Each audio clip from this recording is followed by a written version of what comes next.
Can your children hear your voice? Here's why it's important, because when they go to school, their peers are talking in the lunch line. They're talking on the school bus. They're talking at lunchtime. They're talking at recess, installing their value system into your children.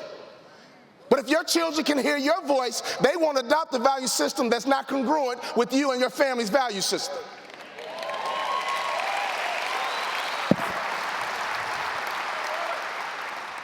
I could always hear my daddy's voice. My daddy was a 6'6", 240-pound high school principal who said what he meant and meant what he said. I was not raised by a single mom. I didn't play my way out the ghetto. I was going to college anyway. If I needed some money, I would say, yo, Pops, I need some money. My daddy drove Lincoln Continentals as long as this stage.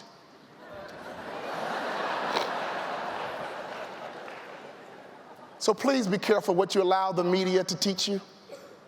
If you rely on the media as your only source of information, you will buy into every stereotype known to man.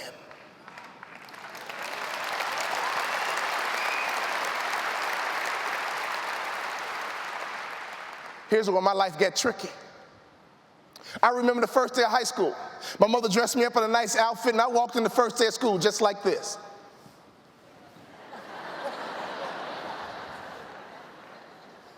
The one thing I learned about playing the NBA, hear me and hear me good, if you got a notepad, write this down. Confidence is arrogance under control. That's all confidence is. The only thing I miss about the NBA is being around 15 people all day long who are thoroughly convinced they're the best in the world at what they do. That's the only thing I miss about the NBA. I don't miss the money because I make more. I don't miss the travel because I travel more.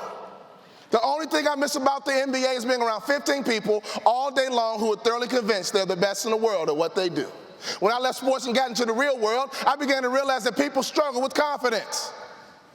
I hate to pick on ladies, but ladies, you are so hard on each other. You hear women say this all the time. I cannot stand that woman right there.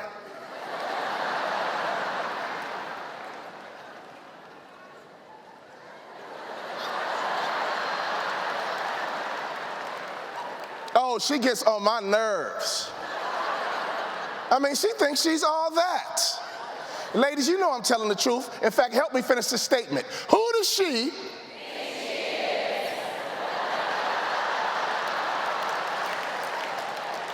Who does she think she is? Well, let me help you out. Michael Jordan knew who he was. LeBron James knows who he is. See, the only way someone's confidence can offend or annoy you is if you struggle with your own confidence. Confident people don't bother me. Confident people don't offend me. I love confident people, but this is what you should be careful of. Don't you ever cross that line into arrogance. Because arrogant people stop growing, arrogant people stop developing, because arrogant people think they have arrived. Be as confident as you can be without crossing the line into arrogance. So I walked into high school the first day of school full of confidence until I passed the principal's office, and he was 6'6", 240 pounds. Everybody else called him Mr. Bond, but I called him Dad. That was the longest day of my life.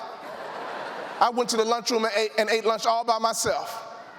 I could hear my classmates whisper, "That's the principal's son. That's the principal's son." Where? Right there. I couldn't wait to get home. I made up my mind, when I get home, I'm going to throw a pity party. You guys don't know me that well, but when I party, I know how to party. I'm the only motivational speaker that you will ever meet that will advocate a pity party. I came home that first day of school, closed my bedroom door, and I brought out my boombox. I'm 43. The technology of my time was a boombox. If you had a boombox in high school, you were cool. Now I know we have some older people here, and you look confused. Raise your hands if you played records in high school. 33s, 45s, 78s. Raise both hands if you had an 8-track tape player in high school.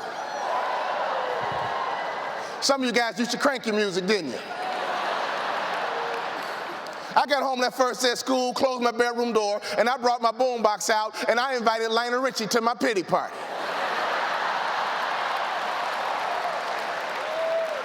The words had nothing to do with my situation, but it didn't matter. I just wanted to throw a pity party. And Lionel Richie was always there to help me. Hello? Is it me you're looking for? For I wonder where you are, and I wonder what you do. Does anybody know what I did after the song was over? I played it again. I played that song over and over and over again, over and over and over again, over and over and over again. And that's what a pity party is when you have an undisciplined mind and you meditate on the wrong thing over and over and over again, over and over and over again. There you are, Mr. and Mrs. Advocate. You go on a sales call, and all of a sudden this couple who you knew were perfect for the business, they turned you down, and you went home and threw a pity party. I don't like the feeling of rejection. I don't like the feeling of being rejected.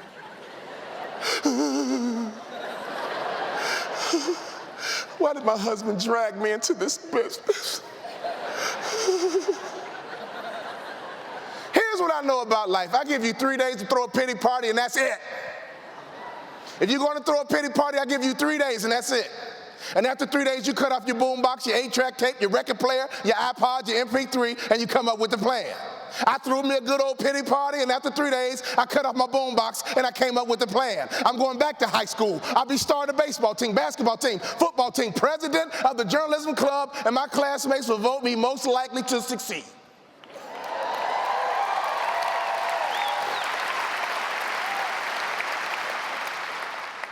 See, some of you guys came here throwing pity parties. I'm here to tell you, you need to stop your pity party, because in 365 days, it's going to be you and your wife on the stage telling us your testimony.